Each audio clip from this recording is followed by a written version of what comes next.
Este Natal, mientras muchas familias se reúnen alrededor de la mesa, esta historia habla de un hombre que creía tenerlo todo y, sin embargo, cenaba siempre con la soledad.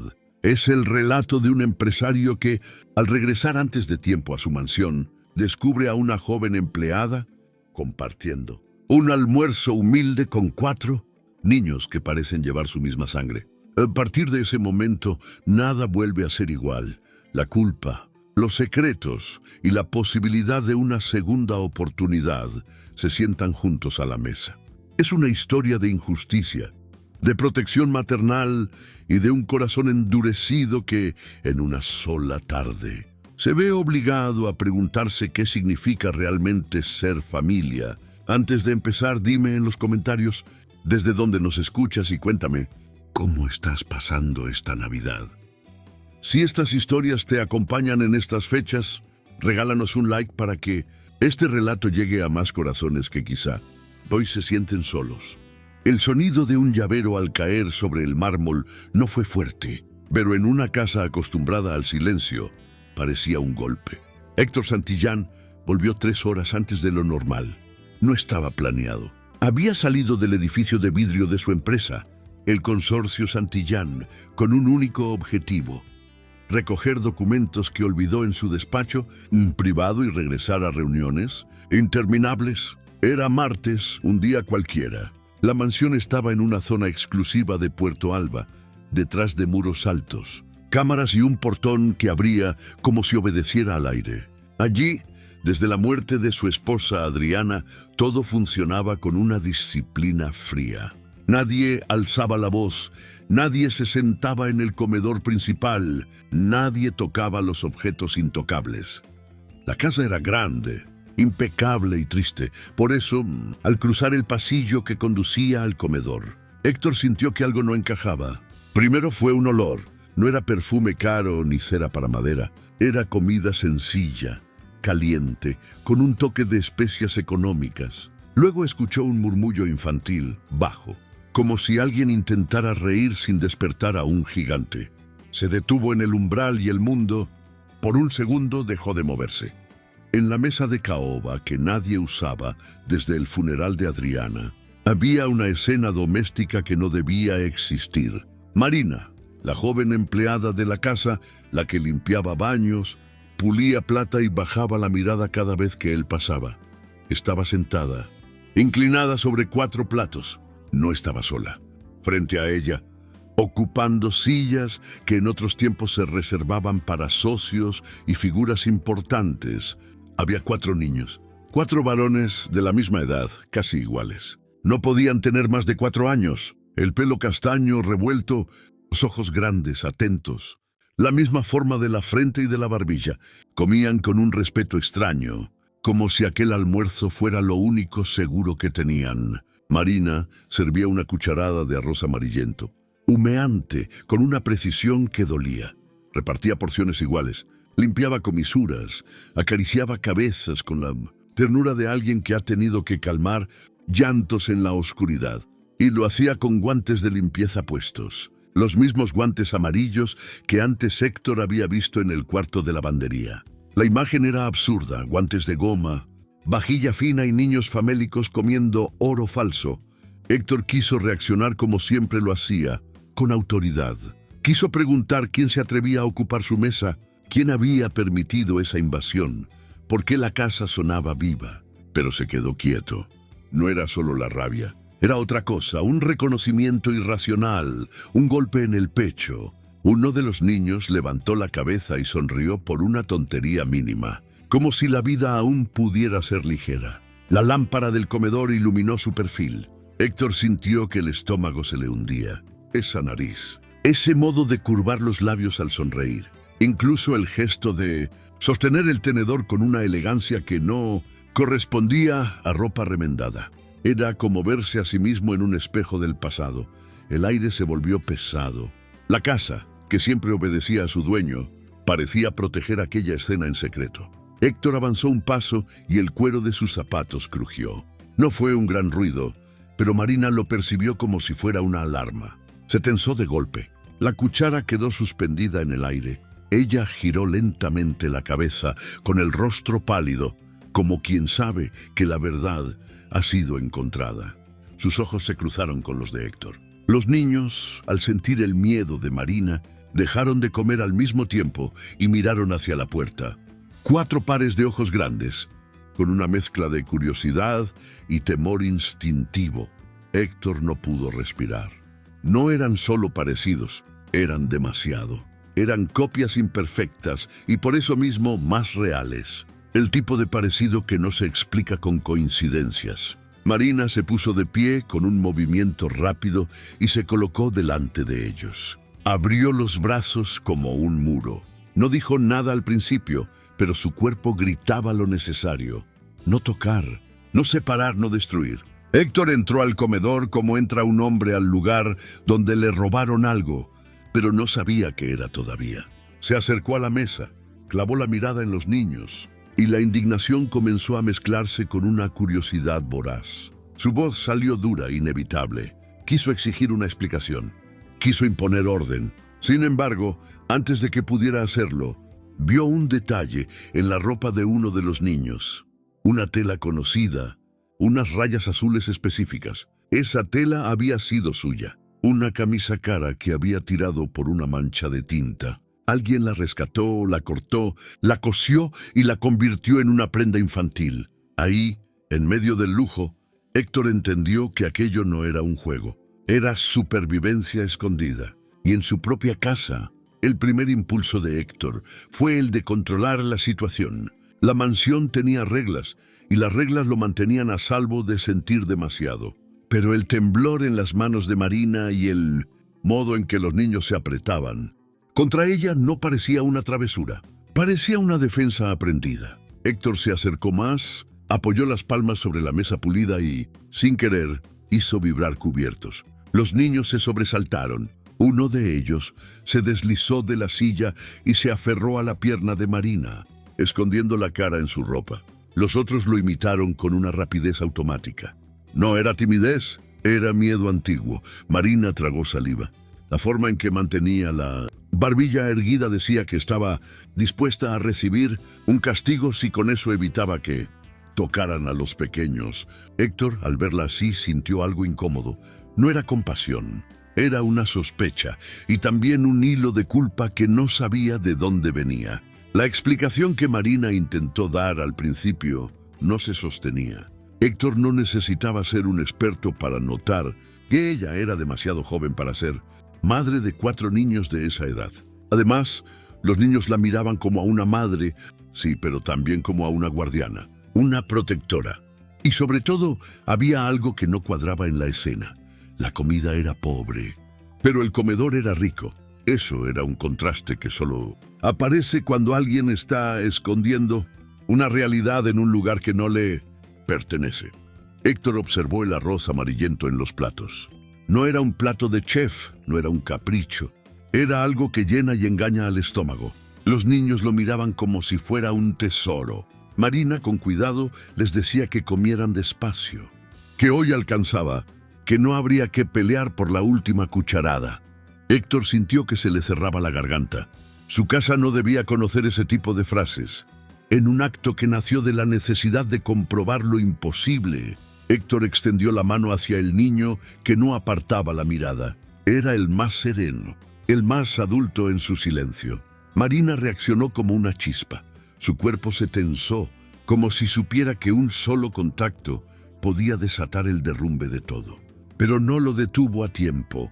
Héctor tomó la muñeca del niño con suavidad y en cuanto lo hizo sintió una descarga extraña. No era algo místico, era el shock de tocar una piel demasiado delgada, un brazo con huesos marcados, el cuerpo de un pequeño que había conocido el hambre.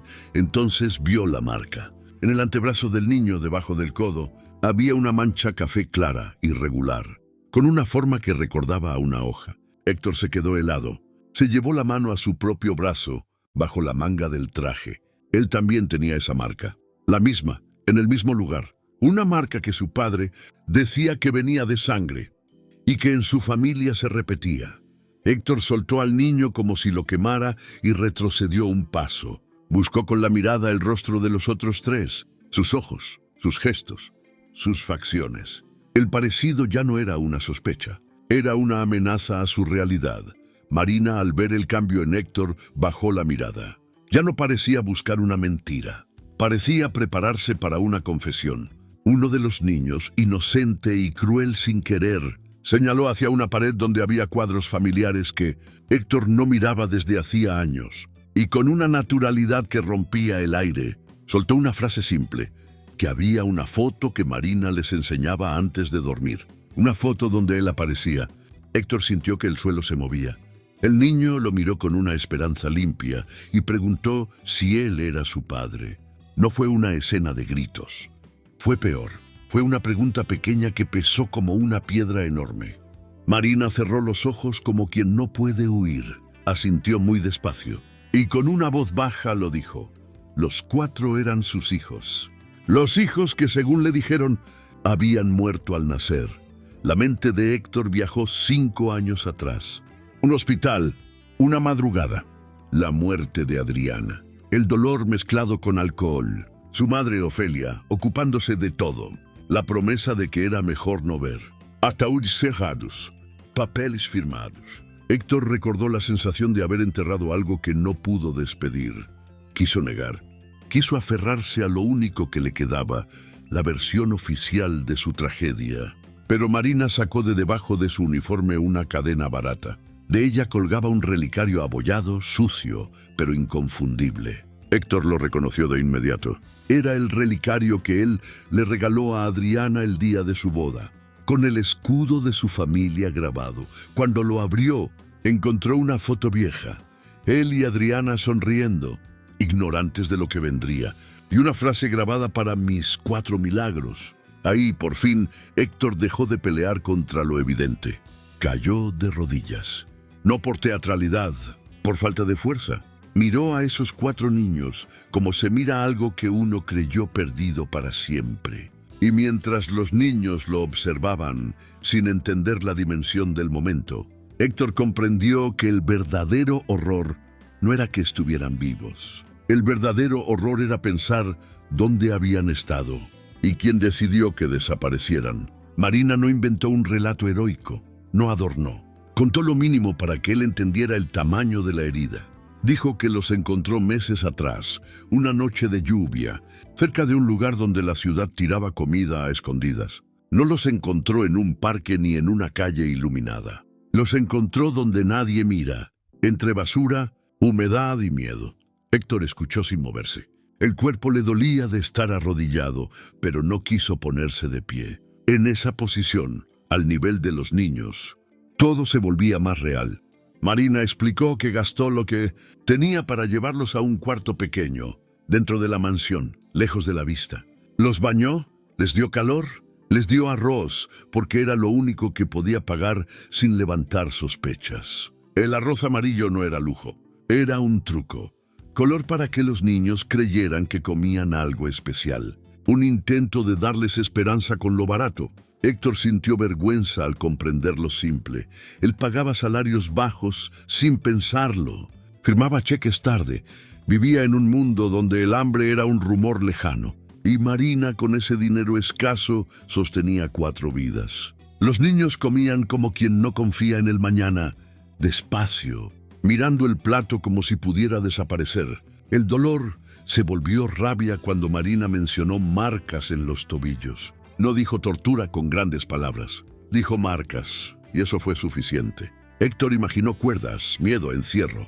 Imaginó que alguien los mantuvo contenidos, como si no fueran seres humanos, sino un problema a esconder. Entonces, como si el destino se burlara, el sonido de un motor potente se escuchó en la entrada, portazos, tacones apresurados. Marina se puso blanca.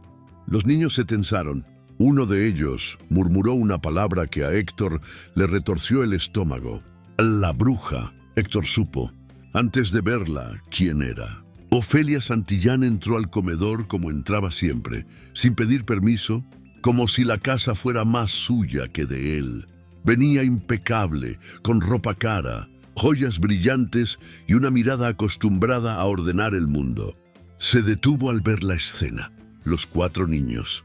Marina, el arroz y Héctor con el relicario en la mano. La reacción de Ofelia fue lo que terminó de confirmar la verdad. No hubo sorpresa auténtica, hubo pánico, un pánico rápido, culpable. Su bolso cayó al suelo. Su máscara se resquebrajó por un segundo, y ese segundo bastó. Héctor no necesitó gritar. Su voz baja se volvió peligrosa. Preguntó qué sabía ella. Preguntó por qué no estaba sorprendida. Preguntó por qué los niños parecían temerla sin haberla visto antes. Ofelia intentó recuperar control. Como lo hacía siempre, convirtió la escena en una acusación contra Marina. Habló de ladrones, de gente indeseable, de manipulación. Dijo que esos niños eran un engaño.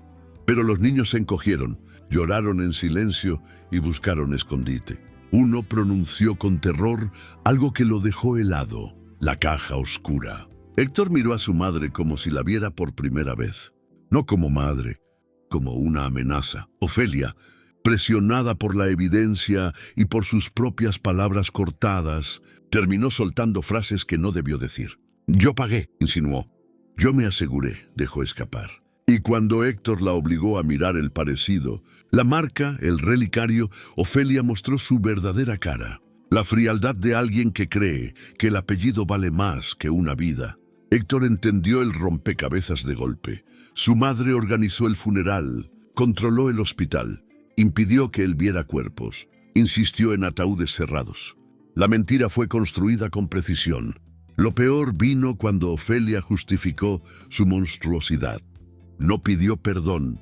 Defendió el acto como si fuera por el bien de la familia. Habló de vergüenza social, de carga, de niños débiles. Llegó a mencionar que Adriana murió por culpa de ese embarazo.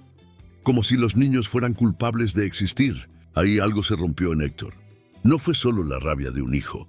Fue la rabia de un padre que descubre que alguien intentó borrar a sus hijos. Héctor la expulsó de la casa. No con elegancia, con determinación. Ordenó a seguridad que no la dejara entrar nunca más. Ofelia no se fue vencida. Se fue herida, con odio en la mirada. Y esa mirada prometía una guerra. Cuando el portón se cerró, la casa volvió a quedar en silencio. Pero ya no era el silencio de la muerte. Era un silencio de miedo y cansancio. Marina se arrodilló junto a uno de los niños, que se había lastimado en el caos. Lo limpió, lo calmó. Héctor, al verla, comprendió otra cosa. Además de salvar a los niños, Marina los había amado. Los había convertido en su familia con un sacrificio invisible. Héctor prometió, sin discursos grandes, que nadie volvería a tocarles un cabello, y cuando decidió subirlos al ala principal, al cuarto que había quedado cerrado desde la tragedia, la casa pareció cambiar de forma, como si por fin se abrieran puertas que llevaban años cerradas. El cuarto infantil, preparado para 4 bebés que nunca vivieron, era un santuario congelado. Las paredes azules, los muebles blancos, peluches cubiertos por polvo, la luz apagada durante años. Al abrir la puerta, el aire olía a abandono y tiempo detenido. Los niños entraron despacio, como si temieran ensuciarlo. Para ellos, ese lugar parecía otro mundo. No era solo lujo, era espacio, seguridad, silencio sin amenaza. Héctor los miró y sintió un dolor distinto, la certeza de todo lo que le robaron. Primeras palabras, primeras caídas, fiebres, cumpleaños, todo. Marina corrió a preparar el baño. Héctor no dio órdenes como un jefe. Dio órdenes como un padre desesperado por reparar lo irreparable. Agua caliente, jabón, ropa limpia, comida. Cuando los niños se desvistieron, las marcas en los tobillos aparecieron claras. Cicatrices viejas, señales de sujeción. Héctor tuvo que apoyarse en el lavabo para no caer. No había duda, alguien los mantuvo prisioneros. Marina, sin dramatizar, se concentró en lo básico. Los metió en el agua tibia, los lavó con paciencia. Les habló con una suavidad acostumbrada. La espuma hizo algo inesperado, devolvió risas. Daniel sopló burbujas. Lucas chapoteó. Mateo, aún sensible, se aferró a la mano de Marina. Héctor se arrodilló junto a la bañera y, por primera vez en años, se remangó la camisa no para trabajar, sino para cuidar. Lavó la espalda de uno de los niños con torpeza y con una ternura que lo sorprendió a él mismo. El niño comentó que sus manos eran grandes. Héctor, sin discursos, entendió que esas manos habían servido para acumular dinero, pero ahora debían servir para sostener. Luego vino la comida. Héctor pidió un festín rápido, no para presumir, sino para compensar. Pizza, hamburguesas, helado. Los niños miraron la cantidad con incredulidad. Comieron con ansiedad y Héctor observó un gesto que le partió el alma. Mateo intentó esconder comida para luego. No era avaricia, era trauma, era miedo. Héctor habló con calma, repitiendo lo mismo varias veces, como si el cerebro de un niño necesitara oírlo muchas noches para creerlo. La comida no se iba a acabar, nadie se la iba a quitar. Marina lloró sin ruido, no de tristeza sino de alivio. En ese momento Héctor vio que Marina seguía de pie, como si no mereciera sentarse con ellos. La costumbre de ser invisible. Él cortó esa distancia de un modo simple, le pidió que comiera. Marina se negó por instinto, pero la casa ya no tenía a Ofelia, y las reglas de humillación se habían roto. Marina se sentó temblando y aceptó una porción.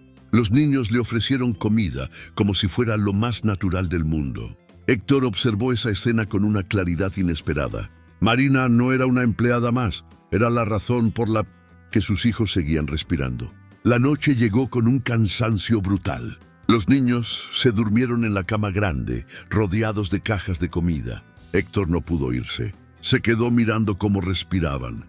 Tenía miedo de cerrar los ojos y perderlos otra vez. Marina recogía cosas en silencio, como si la vida aún fuera la de antes. Héctor le habló con seriedad, pidiéndole una verdad sin adornos. ¿Por qué se quedó? ¿Por qué arriesgó su empleo, su libertad, su vida? Marina respondió con un realismo que dolía, porque él no era su madre, porque ella lo había visto roto, porque supo que, si él los veía de verdad, los amaría.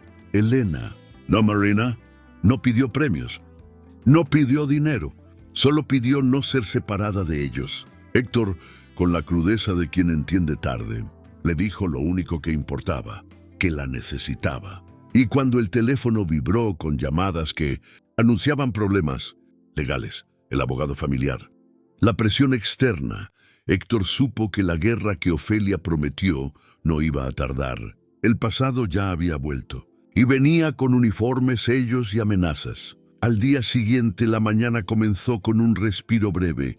Los niños jugaron, rieron, comieron fruta. Era una calma frágil, como un vaso de cristal sobre una mesa inestable. Héctor intentó memorizarlo todo, los gestos, las risas, los ojos brillando sin miedo. Pero a media mañana el interfono sonó con urgencia. Seguridad anunció lo inevitable. Afuera había policía, trabajadoras sociales y una orden judicial. Denuncia por secuestro, condiciones insalubres, retención ilegal. Marina palideció. No por culpa, por pánico. Sabía lo que significa ser pobre frente al poder. Los niños, al sentir la tensión, buscaron dónde esconderse. El trauma reaccionó antes que la razón. Héctor se arrodilló frente a ellos, sin discursos largos, repitiendo lo esencial. Nadie se los llevaría, nadie. Y le pidió a Marina que no hablara, que no aceptara nada, que lo dejara a él ponerse delante. Cuando abrió la puerta principal, la escena era una exhibición. Patrullas, luces, un abogado con carpeta, 2 funcionarias con chalecos de protección infantil, y Ofelia a un lado, impecable, con una serenidad venenosa. No venía a recuperar nietos, venía a destruir a Marina y a retomar el control. Ofelia habló con tono de víctima preocupada. Describió a Marina como criminal, manipuladora, ladrona. Señaló a los niños como prueba de una supuesta red. El oficial leyó el documento con frialdad. Debían asegurar a los menores y llevar a Marina a declarar. Héctor no se dejó arrastrar por el grito. Mostró el relicario. Explicó que eran sus hijos. El problema era legal, sin pruebas inmediatas. El protocolo podía llevar a los niños a un centro temporal. Y eso era una sentencia para ellos, porque el simple acto de separarlos de Marina podía romperlos. Héctor negoció como negocia un empresario, pero esta vez no era por dinero, era por tiempo. Pidió 24 horas para hacer pruebas de ADN en la casa frente a testigos. El oficial, viendo el parecido y el terror genuino de los niños, Aceptó a regañadientes. Dejó patrulla en la puerta. Nadie entraba, nadie salía. Ofelia se mordió el odio. Se fue sin triunfo completo. Pero con la promesa de volver con otra arma, dentro de la casa la presión aumentó. Héctor entendió algo con brutal claridad. Si Marina era la empleada, podían acusarla. Si Marina era familia, el relato cambiaba. Y tomó una decisión extrema, impulsiva pero lógica en su mente. Casarse con ella ese mismo día para blindarla legalmente y asegurar que nadie pudiera decir secuestro, cuando ella era la madre legal y esposa. Marina se derrumbó por un instante. No por falta de amor, por miedo a ser usada, por vergüenza social, por religión, por dignidad. Héctor no la convenció con promesas de romance ni frases bonitas. La convenció con hechos. Los niños la necesitaban. La ley era cruel y él no iba a permitir que el poder de su madre los destrozara otra vez. Marina aceptó con una condición: que no fuera solo un papel, que su lugar no desapareciera cuando pasara la tormenta. Héctor dio su palabra. Llegaron el abogado del grupo, licenciado Salazar, y un juez que aceptó oficiar una ceremonia de emergencia. También llegó un equipo médico privado para tomar muestras de ADN. Los niños lloraron con la aguja. Marina los calmó. Héctor aprendió a sostener un llanto sin asustarse. La ceremonia fue simple, sin flores, sin lujo. Marina con ropa sencilla, Héctor con traje. Los 4 niños como testigos, mirando todo con esa seriedad infantil que nace del miedo. Se intercambiaron lo único que tenían a mano. Él le dio su reloj caro como símbolo del tiempo que debía recuperar. Ella le ató una pulsera roja barata para protección. El juez los declaró marido y mujer. El beso fue breve, contenido, pero cambió algo. No fue un gesto para la foto. Fue un reconocimiento silencioso de que ya estaban unidos por algo más fuerte que el apellido, la supervivencia compartida. Aún así, la guerra seguía afuera. La prensa comenzaba a acercarse. La policía esperaba el resultado. Ofelia no había dicho su última palabra, y el sobre con el ADN se convirtió en el objeto más importante de la casa, un papel capaz de salvarlos, nunca hundirlos. Muchas gracias por escuchar hasta aquí. Si esta historia está tocando tu corazón, te invito a suscribirte y a contarnos en los comentarios desde dónde nos escuchas. Me encanta leerte. Si te identificas con algún personaje, escribe "yo también" en los comentarios. Quiero saber qué heridas emocionales resuenan contigo. La biblioteca con cortinas cerradas parecía un búnker. Héctor caminaba de un lado a otro con la ansiedad de quien ha sobrevivido demasiado tiempo solo. Marina estaba sentada, con los niños dormidos cerca. La patrulla afuera era un recordatorio constante. La libertad dependía de un documento. Cuando el médico entregó el sobre, el aire se detuvo. Resultado concluyente: paternidad confirmada con probabilidad altísima. Cuatrillizos monocigóticos. Héctor leyó el papel como si necesitara que la tinta lo convenciera de que no estaba soñando. Miró a Marina y entendió: no eran sus hijos, eran sus vidas. Pero el LIC, Salazar, trajo algo más: documentos antiguos, transferencias, notas. No era solo una prueba de ADN, era la prueba de un crimen. Ofelia había pagado el día del parto. Pagó a directivos del hospital. Pagó para declarar muertos a los niños. Pagó para emitir certificados falsos. Pagó para trasladarlos en secreto y mantenerlos lejos. Y había una nota aún más cruel: instrucción de crianza mínima. Sin adopción, sin educación, como si su destino fuera desaparecer lentamente. Marina se llevó la mano a la boca. Héctor sintió un frío que no se parece al miedo. Se parece a la certeza de haber sido traicionado por la raíz misma de su vida. El abogado insistió: con esas pruebas, Ofelia podía ir a prisión. Era justicia, era castigo. Era la caída pública de una mujer poderosa. Héctor tomó los papeles y miró la chimenea apagada. Y contra toda lógica pidió fuego. El abogado se alarmó. Marina no entendió al principio. Pero Héctor, con una calma dura, explicó sin grandes discursos: si aquello llegaba a tribunales, sus hijos quedarían marcados por años. Serían los niños del escándalo. Los obligarían a revivir el trauma. La prensa los haría mercancía. Héctor no quería justicia pública si el precio era la paz mental de sus hijos.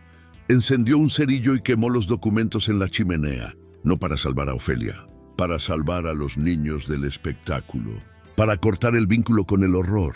Decidió castigar a su madre con algo distinto, quitarle el acceso a cuentas, expulsarla de su empresa, borrarla de su vida, dejarla morir sola en su propio vacío. Marina entendió lo que él sacrificaba, su venganza personal, su derecho a gritarle al mundo. Lo cambiaba por un futuro sin cámaras sobre los rostros de los niños. El fuego consumió el pasado, pero el dolor no desapareció. Solo cambió de lugar. Cuando el último papel fue ceniza, Héctor miró a Marina con una verdad nueva. La necesitaba no como escudo, sino como compañera. Marina, con la sinceridad de quien ha amado en silencio, dejó escapar lo que guardó demasiado tiempo, que se había enamorado de la tristeza de Héctor antes de encontrar a los niños, y que cuidarlos fue su forma de amarlos sin esperar nada.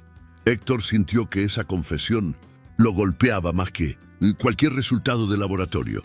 No era romance de película, era un amor maduro, nacido del sacrificio y del cansancio.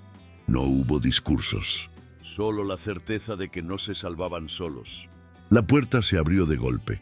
El oficial informó que Ofelia había intentado forzar la entrada con su vehículo. Había chocado contra el muro. Estaba grave. Pedía ver a Héctor. La vida a veces cierra ciclos sin pedir permiso. Héctor se quedó quieto. Marina le tomó la mano. No le dijo perdona, no le dijo venganza. Le dijo algo más humano, ve a cerrar. Porque incluso el monstruo, cuando muere, deja sombras sueltas si no se enfrentan. Héctor salió hacia la entrada con el corazón endurecido, no por odio, sino por necesidad de terminar una historia que su madre escribió con sangre fría. Y mientras caminaba hacia el olor de gasolina y metal, supo que el final no sería un grito, sería una decisión. Ofelia estaba atrapada en el vehículo, con sangre en el rostro y el cuerpo vencido por el impacto. Las luces de ambulancia pintaban su piel pálida con tonos irreales. Héctor se acercó sin prisa. No había ternura en su rostro, pero tampoco había alegría. Solo una calma pesada. Ofelia abrió los ojos y lo miró como si aún pudiera ordenar el mundo desde su asiento roto. Intentó hablar de error, de debilidad, de amenaza. Intentó, incluso al borde de la muerte, sembrar dudas sobre Marina y los niños. Héctor no discutió, no se dejó atrapar en el juego. Solo le devolvió la verdad. Le dijo con frialdad controlada que ya no tenía poder, que su legado se quemó, que su apellido no era un dios, que él era padre y que un padre protege, incluso si para proteger tiene que olvidar que tuvo madre. Esa frase quebró a Ofelia más que cualquier grito, porque no era insulto, era sentencia. Por primera vez, la mujer de hierro mostró miedo real. No miedo a morir sola, sin control, sin hijo. Intentó pedir algo, quizá perdón, quizá presencia, pero su cuerpo ya no respondió. El último suspiro salió como un sonido pequeño, casi infantil. Ofelia murió mirando luces ajenas, sin aplausos, sin poder. Héctor se quedó un instante observando. No lloró. Volvió hacia la mansión y vio en una ventana la silueta de Marina con los niños. Ahí estaba la vida. Ahí estaba la elección. Los días siguientes pasaron rápidos y pesados. Funerales llenos de hipocresía, socios que fingían tristeza, gente que medía el impacto en acciones. Héctor asistió con Marina a su lado. Ella no era empleada ni intrusa, era su esposa. Los niños no fueron al entierro. Héctor se negó. No quería que asociaran la tierra con el apellido. Quería que asociaran el apellido con hogar. En casa lo difícil no fue el dinero ni la prensa, fue la noche. Los niños se despertaban con gritos, sudor y temblor. No soñaban con monstruos imaginarios. Soñaban con lo que vivieron: encierro, hambre, oscuridad. Héctor aprendió a levantarse sin quejarse. Aprendió que la paciencia no es carácter, es práctica. Aprendió a dejar una luz encendida, a repetir frases tranquilas, a sostener pequeños cuerpos hasta que el temblor bajara. Marina guió todo como quien ha aprendido a sobrevivir y a cuidar al mismo tiempo. Le mostró a Héctor señales pequeñas. Cuando uno callaba demasiado, cuando otro escondía pan, cuando un silencio era alarma. Héctor, que dirigía empresas, empezó a dirigir su propio orgullo. Pedía perdón cuando alzaba la voz. Bajaba la postura, se arrodillaba para hablar al nivel de ellos. La casa cambió. Donaron muebles fríos, abrieron salas cerradas, pusieron alfombras, juguetes, dibujos. El museo se convirtió en hogar. Con el tiempo, el arroz amarillo dejó de ser símbolo de pobreza y pasó a ser símbolo de memoria. Marina lo cocinaba con mejores ingredientes, pero mantenía el color. No para romantizar el dolor, para recordar de dónde salieron. Héctor, cada vez que veía ese arroz, sentía dos cosas: culpa por lo perdido y gratitud por lo recuperado. Un año después, en el jardín, la mesa estaba cubierta con un mantel sencillo, globos y una comida que parecía fiesta de familia real, pero sin pretensiones. Héctor, con delantal manchado, hacía hamburguesas. Marina llevaba un vestido claro, sonriente. Los niños corrían con bicicletas. La mansión ya no era tumba, era casa. Y entonces Marina puso en el centro un gran plato de arroz amarillo, brillante con un olor cálido. Los niños gritaron arroz de oro y corrieron a sentarse. Héctor miró la escena y entendió por qué la vida a veces destruye para reconstruir. Para que uno aprenda que la riqueza verdadera no se mide en cuentas, sino en la mesa llena y en los ojos sin miedo.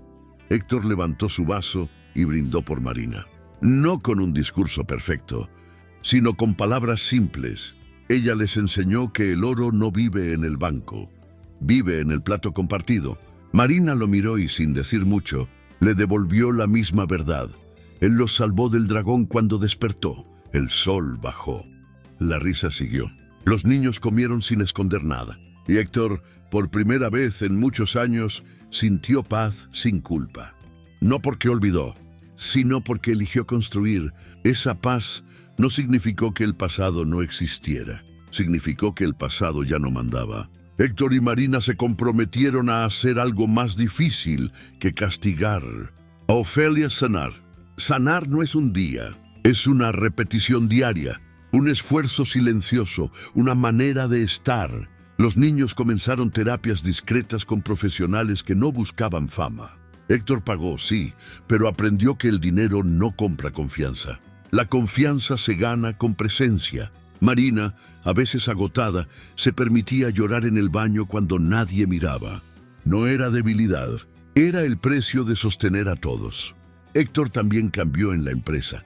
El consorcio Santillán, que antes funcionaba como máquina, empezó a incorporar decisiones que él antes llamaba sentimentales. Mejores condiciones para empleados, pagos puntuales, apoyo a familias. No por imagen pública, por culpa transformada en acción. Los niños, al crecer, fueron olvidando el miedo como se olvida una pesadilla cuando se despierta. En un cuarto seguro. No desapareció de golpe, pero se hizo más pequeño. Una noche, Daniel, el más sensible, logró dormir sin pedir la luz del pasillo. Otra noche, Mateo dejó de esconder pan. Un día, Lucas pidió un abrazo solo porque sí. Gabriel, el más observador, empezó a preguntarse cosas. No con morbo, con necesidad de entender. Héctor no les contó todo. No habló de la nota de Ofelia ni de la chimenea. No habló de transferencias ni de hospitales. Les contó lo que correspondía a su edad, que alguien los alejó, que Marina los encontró, que él los recuperó y que su familia ahora era la que se elige con amor, no la que se impone con apellido. Marina a veces tenía miedo de no estar a la altura de su nuevo lugar. Había aprendido a obedecer, a bajar la cabeza. Héctor le insistió con hechos, no con frases. La sentó a la mesa en reuniones familiares. La presentó como esposa sin disculpas. Le dio voz en decisiones de la casa y, sobre todo, le dio descanso cuando ella lo necesitaba. En un barrio cercano, Marina visitó a su madre y a su gente sin esconder su vida nueva, pero sin humillar a nadie. Llevó a los niños a conocer raíces. Héctor fue con ellos, no como benefactor. Como parte, la historia de Ofelia quedó como una sombra lejana. Sin juicio público, sin titulares. Para muchos, Ofelia murió como gran dama. Para Héctor, murió como una advertencia. El poder sin amor destruye. Él eligió otra cosa. Un domingo, mientras los niños jugaban, Héctor y Marina se quedaron en la cocina mirando el arroz amarillo en una olla grande. No era una comida de ricos y por eso mismo tenía un valor sagrado. Marina recordó en silencio las noches en que lo cocinó en secreto, contando granos, calculando si alcanzaría. Héctor la miró y entendió que la vida de Marina también había sido injusta y que nadie le había dado una segunda oportunidad, hasta que ella misma la construyó. Héctor no prometió amor eterno con poesía, prometió presencia. Y en un canal como este, tú sabes que la presencia vale más que 1000 palabras bonitas. Con el tiempo, los niños comenzaron a llamarlo papá sin miedo. Y comenzaron a llamar a Marina mamá sin culpa, aunque supieran que Adriana existió. Porque el corazón de un niño no funciona con burocracia, funciona con cuidado. Y así, lo que empezó como un almuerzo secreto con arroz amarillo en una mesa prohibida, se convirtió en una familia que eligió recomenzar. No fue un final perfecto. Fue un final real, con heridas, con cicatrices, con amor maduro, con segundas oportunidades que se ganan, no que caen del cielo. A veces, el mayor milagro no es recuperar lo perdido, sino aprender a sostenerlo. Héctor descubrió que la paternidad no se prueba con ADN, se prueba con madrugadas, con ir al colegio, con escuchar llantos sin desesperarse, con pedir perdón, con abrazar.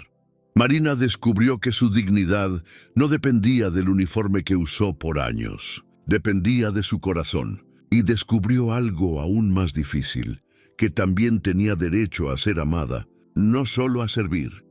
Los niños crecieron en un ambiente donde el lujo dejó de ser intimidante y se volvió solo casa. Lo importante era la rutina, desayuno, juegos, escuela, cena. Héctor, que antes vivía en reuniones, empezó a regresar temprano por decisión propia. No por documentos, por vida. Un día, Gabriel encontró una vieja foto de Adriana guardada en una caja. No fue tragedia. Fue una conversación breve, respetuosa, adecuada a su edad. Marina no sintió celos. Héctor no se hundió. Hablaron de Adriana como se habla de alguien amado que ya no está. Sin morbo, sin esconder. Porque la verdad también sana cuando se dice con cuidado. En noches tranquilas, Héctor y Marina se sentaban en el patio cuando los niños dormían. No hablaban siempre, a veces solo se miraban. A veces el silencio era la forma más honesta de agradecer. Y cuando el miedo regresaba, porque a veces vuelve, se tomaban de la mano y seguían.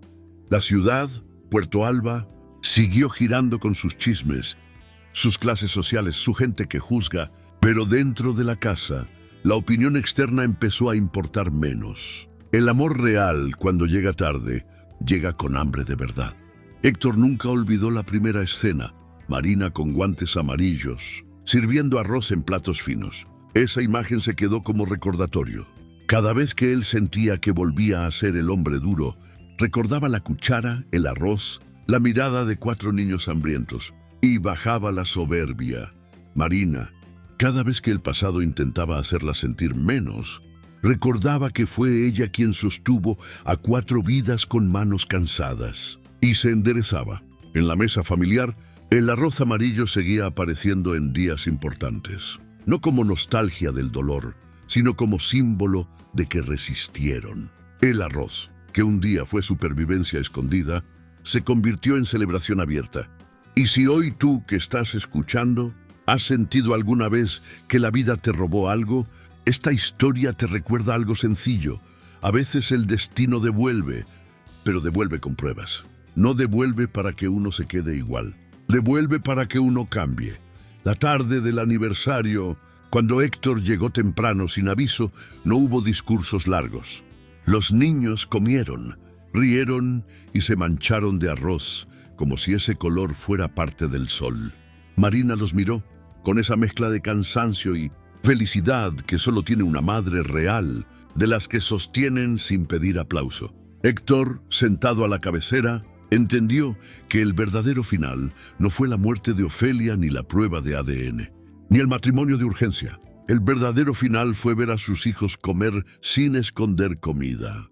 Fue verlos correr sin mirar atrás. Fue escuchar sus risas sin sobresaltos. Marina sirvió una segunda porción y los niños, por primera vez, dejaron algo en el plato sin ansiedad, porque ya sabían que mañana también habría. Esa confianza es el lujo más grande que un niño puede tener.